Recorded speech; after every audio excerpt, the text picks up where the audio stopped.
नमस्कार, target with Manendra में आपका स्वागत है। मध्यकालीन भारत की सीरीज की यह तीसरी क्लास है। इससे पहले हम 2 क्लास कर चुके हैं, जिसमें पहली क्लास में मोहम्मद बिन कासिम और महमूद गजनी के बारे में विस्तार पर चर्चा की थी और दूसरी क्लास में मोहम्मद बिन कासिम से संबंधित बहुविकल्पीय प्रश्नों पर आधारित थी वो क्लास। अगर आपने वो दोनों वीडियो नहीं देखी तो आप चैनल पर विजिट करके वो दोनों वीडियो देख लें। आज की क्लास शुरू करने से पहले आपसे निवेदन है कि आप हमारे चैनल को सब्सक्राइब कर लें और वीडियो को लाइक कर दें। आज हम इस क्लास में महमूद गजनी से संबंधित जितने भी बहुविकल्पीय प्रश्न बनते हैं, या तो परीक्षा में आए हैं या जिनकी आने की संभावना है, इससे अलग शायद ही कोई प्रश्न आएगा। ठीक है, उन सारे प्रश्नों पर आज हम चर्चा करेंगे। लेकिन इससे पहले मोहम्मद बिन कासिम की जो क्लास हुई थी इससे पहली क्लास में, ठीक, उससे संबंधित मैं 3 प्रश्न आपसे पूछना चाहता हूँ। ये आंसर करने के लिए आप जो पढ़ाया जा रहा है वो आपको याद हो रहा है या नहीं हो रहा। ठीक है, तो 3 प्रश्न हम उसके पढ़ेंगे, उसके बाद फिर गजनी के बारे में पढ़ेंगे। तो पहला जो प्रश्न है, अरबों ने किसे स्वर्ण भूमि कहा था? ठीक है, तो बताइए। इसका जो उत्तर होगा मुल्तान होगा। ठीक है, मुझे उम्मीद है कि आपको ये याद होगा पहले से ही। अगर आपने याद नहीं किया है तो आप इसको इस तरह से याद कर सकते हैं कि मुल्तानी मिट्टी जो होती है उसका कलर जो होता है वो गोल्डन कलर का होता है, सुनहरे रंग का होता है। ठीक है, तो इसलिए जो मुल्तान की मिट्टी को क्या कहा था उन्होंने? स्वर्ण भूमि कहा था। ठीक है, ऑप्शन नंबर इसका ये सही होगा, मुल्तान। चलो अगला प्रश्न। सिंध पर आक्रमण के समय अरब का शासक कौन था? ये वाला इसका उत्तर सही होगा, अल हज्जाज। ठीक है, अल हज्जाज। अब देखो, आपको या तो याद ही होगा, अगर याद नहीं है तो मैं एक तरीका बता देता हूँ। ठीक है, अरब को हमें अल हज्जाज से जोड़ना। अब लोग हज करने जाते हैं कहाँ पे? अरब में। ठीक है, तो वहाँ का शासक कौन होगा? अल हज्जाज। हज से हुआ हज्जाज। देखो, अल हज्जाज पहला और आखिरी ऐसा शासक है जो शासन तो कर रहा था अरब में। ठीक है, और हम उसके बारे में पढ़ रहे हैं। आगे जितने भी शासक होंगे उनके बारे में पढ़ेंगे, या तो यहाँ पर शासन कर रहे थे या फिर यहाँ पर आक्रमण करने आए थे। ठीक है, अल हज्जाज खुद आक्रमण करने नहीं आया था, इसने भेजा था मोहम्मद बिन कासिम को। मोहम्मद बिन कासिम की उम्र थी उस समय 17 वर्ष। कब भेजा था? 712 ईस्वी में भेजा था। कहाँ पर? सिंध पर आक्रमण करने के लिए भेजा था, जहाँ के राजा कौन थे? दाहिर। उनके पुत्र का नाम जय सिंह था, जिसमें राजा दाहिर की हार हुई थी और उसने वहाँ पर जजिया कर लगाया था। ठीक है, जजिया कर सबसे पहले कहाँ लगा था? सिंध में लगा था। ये सारी चीज़ें हम पिछली 2 क्लासों में विस्तार में चर्चा कर चुके हैं। ठीक है, चलो आगे बढ़ते हैं। अरबों की सिंध पर विजय की जानकारी किस पुस्तक से मिलती है? बताइए। ये वाला ऑप्शन होगा इसमें, चचनामा। ठीक है, चचनामा के लिए कौन है? अली अहमद। ठीक है, वो आपको ट्रिक से मैंने बताया था इसके बारे में। और चचनामा का नाम चचनामा क्यों रखा? जब सिंध पर आक्रमण किया था मोहम्मद बिन कासिम ने, तो वहाँ के राजा थे दाहिर। तो दाहिर का जो वंश था उसका नाम था चच। देखो, उनको हराया और उन्हीं के नाम पे फिर एक पुस्तक लिख दी। ठीक है, चचनामा, कि जी हमने हराया उनको। ठीक है, और उसमें उसकी जानकारी दी है पूरी हराने की। इस तरह से इसको आप याद रख सकते हो। ठीक है, अब यहाँ से देखो आपकी क्लास शुरू होती है आज की। गजनी साम्राज्य की स्थापना किसने की थी? तो इसका जो एक क्रम है सीधा, ठीक है, इसी क्रम में शासक बने थे। मैंने आपको ये ट्रिक के माध्यम से बहुत अच्छी तरह से समझाया था इनको। ठीक है, पहले बने अलप्तगीन, फिर प्रीतगीन, फिर सुबुक्तगीन, फिर महमूद गजनी। अलप्तगीन जो बने थे 932 ईस्वी में इन्होंने स्थापना की थी, 932 में। ठीक है, ये बने थे 972 में प्रीतगीन, फिर 977 में बने थे सुबुक्तगीन। प्रीतगीन सिर्फ 5 वर्ष के लिए बने थे, 972 से 977। और 998 में 998 में गजनी बने थे। गजनी का जन्म हुआ था 971 ईस्वी में। गजनी का पहला आक्रमण का हुआ था 1000 में हुआ था, पेशावर में हुआ था। इन्होंने पेशावर में इसने कुछ हिस्सों पर कब्जा कर लिया था। फिर दूसरा आक्रमण हुआ था इसका 1001 में। किस पर? राजा जयपाल पर। शाही वंश के राजा थे जयपाल। कहाँ के? पंजाब के शासक थे वो। क्या हुआ था उसमें? जयपाल की हार हो गई थी। जयपाल के पुत्र का क्या नाम था? आनंदपाल। ठीक है, अब जयपाल इस युद्ध के बाद इतने निराश हो गए कि उन्होंने आत्मदाह कर लिया। ठीक है, और अपने पुत्र को राजपाट सौंप कर तब आत्मदाह कर लिया। आनंद पाल को क्या बना दिया था उन्होंने, राजा बना दिया था। महमूद गजनी ने राजा बना दिया था इस शर्त पे कि आप हमें टैक्स दोगे। लेकिन आनंद पाल ने कुछ दिन बाद टैक्स देने से मना कर दिया। तो उसको लेके फिर 1008-9 में एक वह हिंद का युद्ध हुआ था। ठीक है, इसमें मैंने क्वेश्चन डाला नहीं है, आप इसको ऐसे याद रख लो। ठीक है, वह हिंद का युद्ध हुआ था 1008 में और 1009 में। ठीक है, चलो आगे बढ़ते हैं। गजनी साम्राज्य की स्थापना अलप्तगीन ने किस वर्ष की थी? अभी बताया आपको 932। ठीक है, चलो आगे बढ़ते हैं। गजनी साम्राज्य की राजधानी क्या थी? गजनी साम्राज्य की राजधानी गजनी। ठीक है, चलो आगे बढ़ते हैं। अलप्तगीन की मृत्यु के पश्चात गजनी का शासक निम्न में से कौन बना था? अभी पूरा क्रम आपको समझाया मैंने कि पहले अलप्तगीन, फिर प्रीतगीन, फिर सुबुक्तगीन और फिर गजनी, इसी क्रम में। चलो आगे चलते हैं। निम्न में से किसके शासनकाल में भारत पर सबसे पहले तुर्क आक्रमण हुआ था? देखो इस क्वेश्चन को, सबसे पहले जो आक्रमण हुआ था, शासनकाल तो इनका था 977 में। ठीक है, लेकिन ये खुद नहीं आया था, सुबुक्तगीन को भेजा था। सुबुक्तगीन इसका सेनापति था। ठीक है, अगर क्वेश्चन पूछता है किसके शासनकाल में हुआ, तो उत्तर होगा इसका ये वाला प्रीतगीन। प्रीतगीन के शासनकाल में हुआ था। किसके नेतृत्व में हुआ, तो उस कंडीशन में इसका जो उत्तर होगा ये वाला होगा, सुबुक्तगीन का। ठीक है, सुबुक्तगीन ही लड़ने आया था, प्रीतगीन नहीं आया था। ठीक है, भेजा इसने था। और उसके बाद फिर गजनी आता रहा था, बार बार 17 बार आया था गजनी। ठीक है, इसको हम बता चुके। चलो, गजनी का वह प्रथम शासक कौन था जिसने खलीफा से सुल्तान की उपाधि धारण की थी? अब देखो ये शासक हुए हैं उसके सारे, गजनी साम्राज्य के चारों शासक हुए हैं, इसी क्रम में हुए थे। तो इनमें सबसे ज़्यादा जो युद्ध किया है वो किया है गजनी ने। इसी ने सबसे ज़्यादा लूटपाट की, यही सबसे ज़्यादा भारत आया था। ठीक है, तो सुल्तान ने इससे प्रसन्न होकर इसे सुल्तान की उपाधि दी थी। सॉरी, खलीफा ने इसे प्रसन्न होकर सुल्तान की उपाधि दी थी। ठीक है, बगदाद का खलीफा था। तो पहले ये प्रचलन था कि बगदाद का खलीफा ही आपको उपाधि देता था। अगर आप कहीं पर शासन कर रहे हो, अगर कोई भी शासक शासन कर रहा है, मुस्लिम शासक, तो उसको जो है बगदाद के खलीफा से परमिशन लेनी पड़ती थी। वो ये अप्रूव करता था कि हाँ ये शासक है।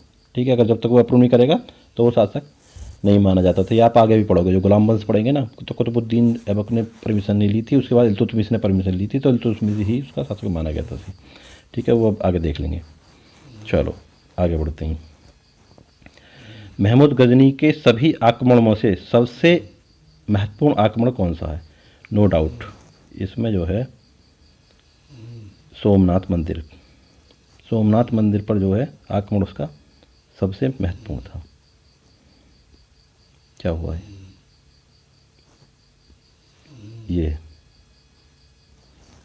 ठीक है, सोमनाथ मंदिर पर कब हुआ था ये? 1025 में हुआ था। अच्छा, अब ये पूछ लेता कि बार कौन सा आक्रमण था ये, तो उसने टोटल 17 आक्रमण किए थे। इसके बाद उसने एक आक्रमण और किया था 1027 में। किसके? जाटों के विरुद्ध।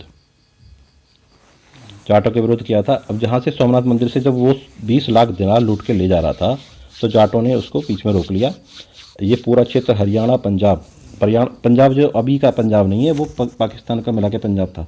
ठीक है, इन सब में क्या रहते थे? जाट रहते थे। तो जाटों ने इसकी कुछ संपत्ति छीन ली थी उसमें से, तो तब उनसे बदला लेने के लिए 1027 में वापस आया था। तो ये हो गया आपका 17वां। तो ये इससे पहले का 16वां। ठीक है, ये चीज़ें आप देख लो। भारत पर पहला तुर्क आक्रमण किसके नेतृत्व में हुआ? ठीक है, अब यहाँ पर ये होगा सही, ये सुबुक्तगीन नेतृत्व इसका था, यही आया था। ठीक है, शासनकाल प्रीतगीन का था, जयपाल पर ही हुआ था। ठीक है, हाँ याद रख लेना, पंजाब के शासक जयपाल पर ही हुआ था। और दूसरा जो हुआ था वो भी महमूद गजनी ने किया था जयपाल के ऊपर। ठीक है, 1001 में। महमूद गजनी के भारत पर आक्रमण का मुख्य उद्देश्य क्या था? अब इसमें देखो आप, इस्लाम धर्म का प्रचार करने का उसका मन में था। ठीक है, कर भी रहा था वो। गजनी साम्राज्य का विस्तार नहीं करना चाहता था। अगर विस्तार करना चाहता तो वापस नहीं जाता यहाँ से। वो क्या धन लूट कर वापस चला जाता था। मूर्तियों को तोड़ रहा था और मंदिरों को लूट रहा था, ये बात बिल्कुल सही है। लेकिन जो वास्तव में वो आ रहा था, वो मध्य एशिया में एक बड़े साम्राज्य की स्थापना के लिए धन प्राप्त करना चाहता था। ठीक है, ये वाला ऑप्शन इसका बिल्कुल सही होगा यहाँ पर। अगर इसमें कहीं ऑप्शन ये होता 1, 3 और 4, तो फिर वो उस वाले ऑप्शन को हम टिक करते। तो ऑप्शन के हिसाब से यहाँ पर ये ऑप्शन सबसे सही है। मध्य एशिया में एक बड़े साम्राज्य की स्थापना के लिए धन प्राप्त करना चाहता था। चलो अगला प्रश्न। प्रथम तुर्क आक्रमण के समय पंजाब के शाही वंश का निम्न में से कौन सा शासक शासन कर रहा था? कई बार बता चुके, राजा जयपाल शासन कर रहे थे। ठीक है, चलो आगे बढ़ते हैं। महमूद गजनी ने भारत में अंतिम किसके विरुद्ध युद्ध किया था? देखो ये जो है जाटों के विरुद्ध किया था। ये ऑप्शन पहुंच गया नीचे। ठीक है, जाटों के विरुद्ध युद्ध किया था।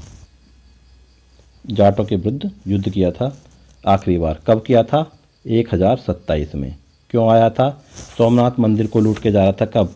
1025 में लूट के जा रहा था। तो उसकी संपत्ति जाटों ने कुछ छीन ली थी, उसका बदला लेने आया था 1027 में। ठीक है, उसके बाद वो 1030 में तो मर ही गया था। ठीक है, 1030 में उसकी डेथ हो गई थी। चलो,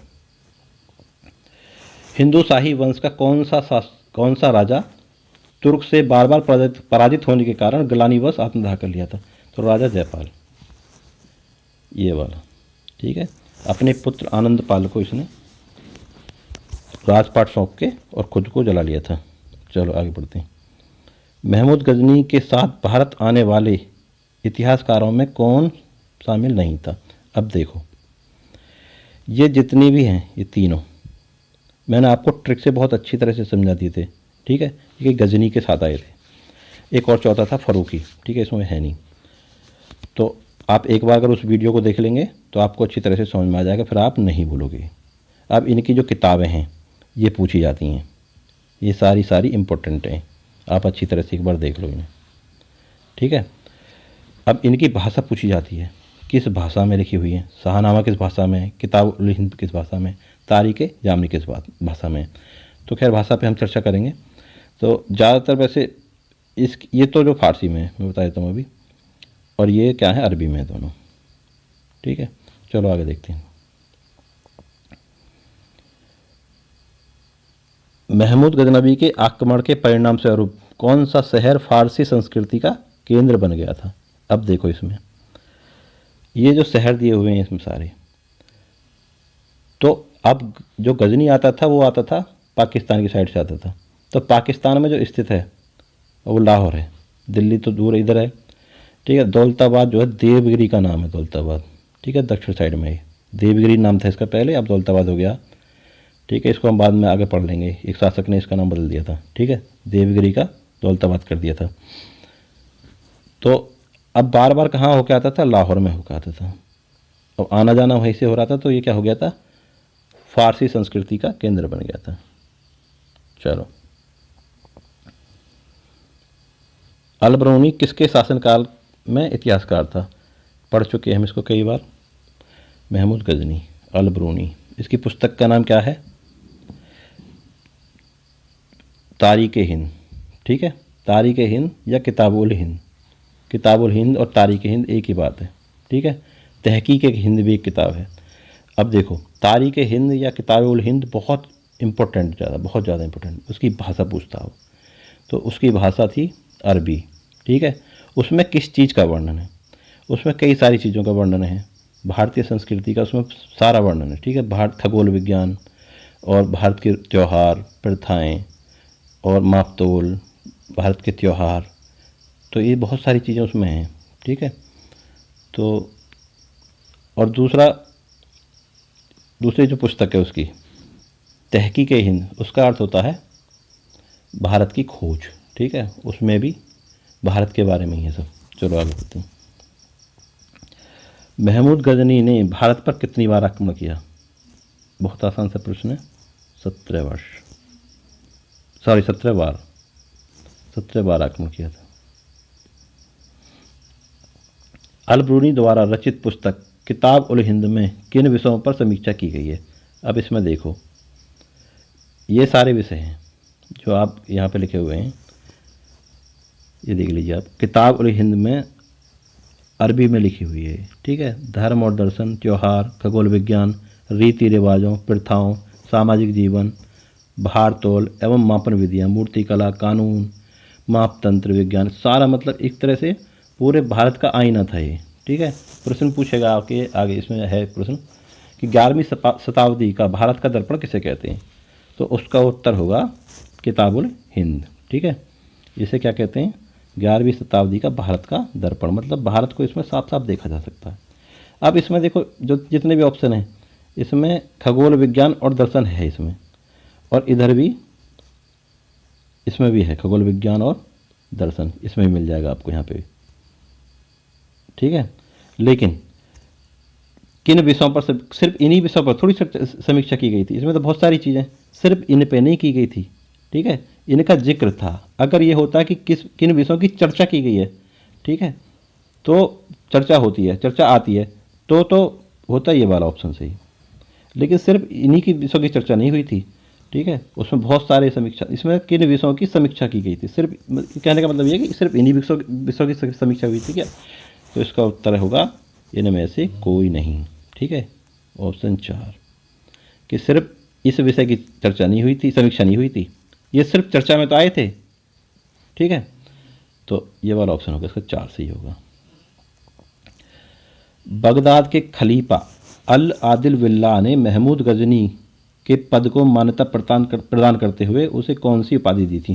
देखो ये जो दोनों उपाधि हैं ऊपर वाली, ये दी थी उसको सुल्तान भी कहा था, उसको गाजी भी कहा था, उसको मूर्ति भंजक और बुस्सिकन भी कहा था, ठीक है।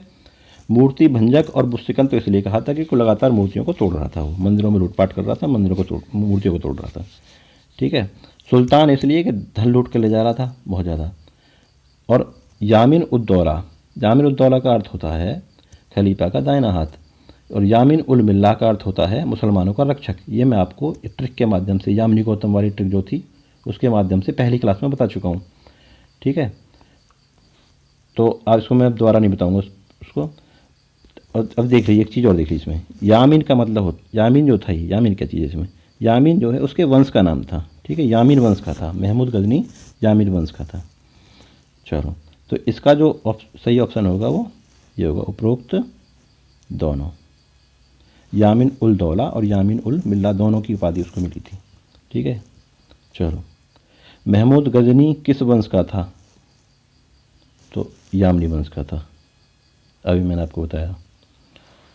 महमूद गजनबी ने भारत में प्रथम आक्रमण किस राज्य के विरुद्ध किया था, ये शाही, ब्राह्मण शाही या हिंदू शाही, या शाही वंश भी आएगा तो उसी को टिक करना, ठीक है। कई बार शाही वंश भी आ जाता है।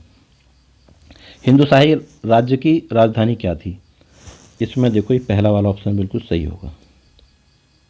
उद्भानपुर और ओहिंद ये तो एक ही है, ठीक है। उद्भानपुर उसका पुराना नाम है और ओहिंद अभी प्रेजेंट का नाम है, पाकिस्तान में, ठीक है। वो हिंद जो थी वो इसके पुत्र आनंद पाल की राजधानी थी, और यहाँ पर युद्ध हुआ था 1008 में और 1009 में, जिसे वो हिंद के युद्ध कहते हैं, ठीक है। वो हिंद के युद्ध के नाम से जानते हैं। चलो महमूद गजनवी का 1008 ईस्वी में किस स्थान पर आक्रमण को मूर्तिवाद के खिलाफ पहली जीत बताई जाती है, तो देखो इसका उत्तर तो होगा नगरकोट, ये हिमाचल प्रदेश में है। पर क्या ये वास्तव में मूर्तिवाद के खिलाफ जीत थी, आज भी वहाँ पर मंदिर मौजूद है, ठीक है। चलो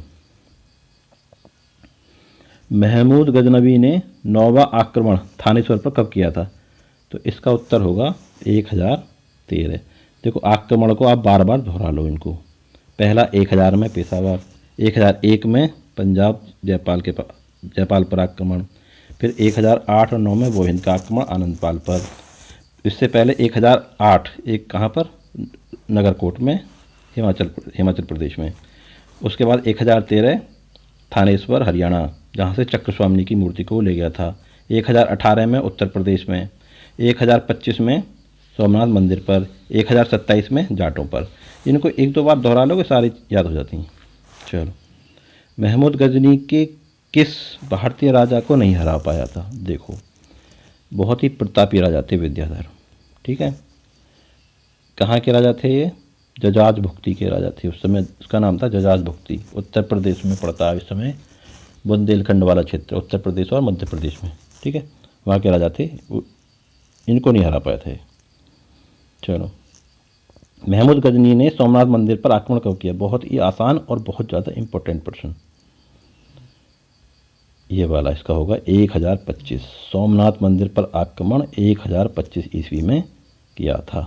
चलो, महमूद गजनी ने सोमनाथ मंदिर पर आक्रमण कर कितनी संपत्ति लूट ली थी? तो इसका जो उत्तर होगा वो होगा 20 लाख दिनार। चलो आगे बढ़ते हैं। महमूद गजनी की मृत्यु किस वर्ष हुई थी?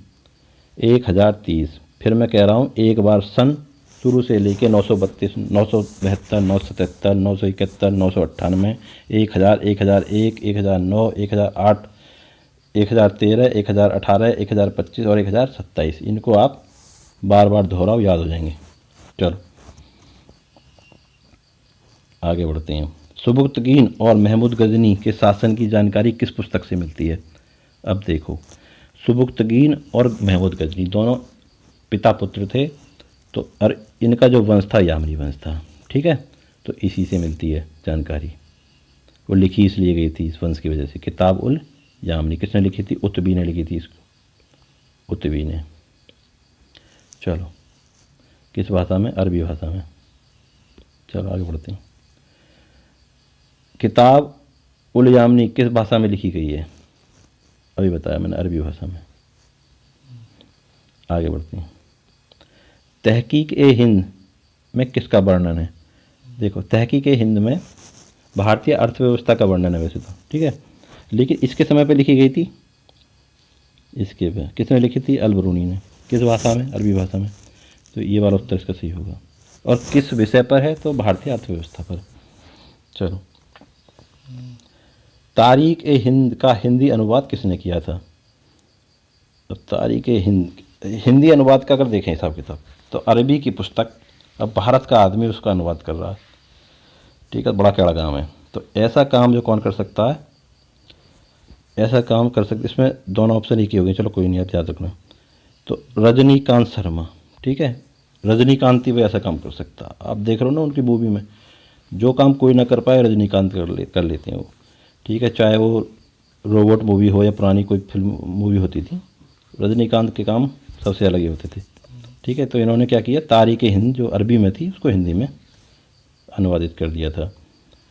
चलो, हाँ ये देखो, ये वाली किताब है वो, आप देखो लिखा हुआ, मैं थोड़ा जूम करके दिखाता हूँ आपको। रजनीकांत शर्मा, MA करा हुआ है इन्होंने, और 25 रुपये की किताब थी ये 1960 में। ठीक है, चलो अब याद रखना इसको आप। अगला प्रश्न, शाहनामा किसके द्वारा लिखी गई है? बहुत ही इम्पोर्टेंट प्रश्न, फिरदौसी के द्वारा लिखी गई है। ठीक है, इसका याद रखना, इसकी भाषा थी फारसी, फारसी भाषा थी। चलो, शाहनामा की भाषा, अच्छा हाँ प्रश्न पूछ लिया। ठीक है, फारसी भाषा। चलो आगे बढ़ते हैं। महमूद गजनबी ने दूसरा आक्रमण जयपाल के विरुद्ध कब किया था? तो इसका सही उत्तर होगा 1001 में। ठीक है, 1000 में किया था, तो वो कहाँ किया था? पेशावर में। तो पेशावर भी इन्हीं के अंडर में आ रहा था, जयपाल के में, और पेशावर के कुछ हिस्सों पर इसने कब्जा कर लिया था। ठीक है, तो दूसरा आक्रमण 1001 ईस्वी में। इस तरह से आप इसको याद रख सकते हो। पहला 1000 में किया था। महमूद गजनी के भारत पर आक्रमण के समय आए विद्वान अल-बरूनी ने किस महत्वपूर्ण ग्रंथ की रचना की है? ठीक है, कई बार बता चुके इसको हम। किताबुल हिंद या तारीख हिंद एक ही बात है। ठीक है, बहुत सारे विषय थे इसमें, भारतीय सामाजिक स्थिति, मापतोल, खगोल विज्ञान, त्यौहार, हमारे रीति रिवाज, सारी चीज़ें उसमें थी। ठीक है, अरबी भाषा में लिखी हुई थी ये। अलतगीन का गुलाम और दामाद कौन था? ठीक है, अलतगीन जो थे, अलतगीन जो था वो उसका संस्थापक था इस साम्राज्य का, गजनी साम्राज्य का। कब की थी इसने स्थापना? 932 ईस्वी में। देखो, उसका जो गुलाम और दामाद कौन था? सुबुक्तगीन था। ठीक है, सुबुक्तगीन। प्रीतगीन बैठा था गद्दी पे बीच में अलपतगीन के बाद में 972 में। फिर और उसके वो 5 ही साल रहा था। उसके बाद सुबुक्तगीन बैठ गया, ठीक है, कब 977 में। और ये इसका जो उसका संस्थापक अलपतगीन था उसका पहले तो दास था और फिर उसका दामाद बन गया था, ठीक है। और गजनी जो है महमूद गजनी इसका पुत्र था, सुबुक्तगीन का पुत्र, ठीक है। ये गद्दी पर बैठा था 998 में। जन्म कब हुआ था इसका 971 में। और जो आक्रमण थे वो मैं कई बार बता चुका इनको, आप एक बार खुद दोहरा लें। चलो, महमूद गजनी के पिता का क्या नाम था, ठीक है, अभी मैंने बताया आपको ये सुबुक्तगीन है, ये वाला ऑप्शन इसका सही होगा। अपने पिता के काल में महमूद गजनी कहाँ का शासक था? खुरासान का शासक था। चलो, महमूद गजनी गजनी साम्राज्य की कितने वर्ष की अवस्था में गद्दी पर बैठ गया था? 27 वर्ष में। 971 में पैदा हुआ था ये और 998 में बैठ गया था, तो घट के आएगा 27 साल। चलो, अलबरूनी के अनुसार अत्यंत चतुर्वर्ण के नीचे का वर्ग, ठीक है। देखो 4 व्यवस्थाएं, 4 जो वर्णों में बटा हुआ है हमारा समाज था, अभी भी है, पहले भी था, ठीक है। ब्राह्मण, क्षत्रिय, वैश्य और शूद्र। तो अत्यंत बोलते थे नीचे वाले को, यानी शूद्र को बोलते थे। तो शूद्र जो कौन कौन थे, ये थे धोबी, मोची, जादूगर, डालिया व ढाल बनाने वाले, ठीक है। चलो, 11वीं सदी के भारत का दर्पण किसे कहा जाता है? अब देखो, मैं कई बार बता चुका, किताब उल हिंद अरबी भाषा में लिखी है, अलबरूनी ने लिखी है, तारीख़ हिंद भी कहते हैं इसको। इसमें भारत की हर छोटी बड़ी चीज़ जिसमें हमें पता चलता है कि 11वीं सदी में हमारा भारत कैसा था, ठीक है, इसी को कहते हैं भारत का दर्पण। चलो, अगला प्रश्न है हिंद, हिंद नहीं है, वह हिंद होना चाहिए, ठीक है, वह हिंद, वह हिंद, आप याद ठीक कर लेना इसको, वह हिंद, वह हिंद का युद्ध, ठीक है। मैं आपको बता रहा था वह हिंद का युद्ध हुआ था आनंदपाल और महमूद गजनबी के बीच में 1008 और 1009 में। मैं कई बार बता चुका है इसको, ठीक है। चलो, बस इतने ही प्रश्न है। अगर वीडियो आपको अच्छा लगा हो तो लाइक कर दें और चैनल को सब्सक्राइब कर लें। मिलते हैं अगले वीडियो में, तब तक के लिए नमस्कार।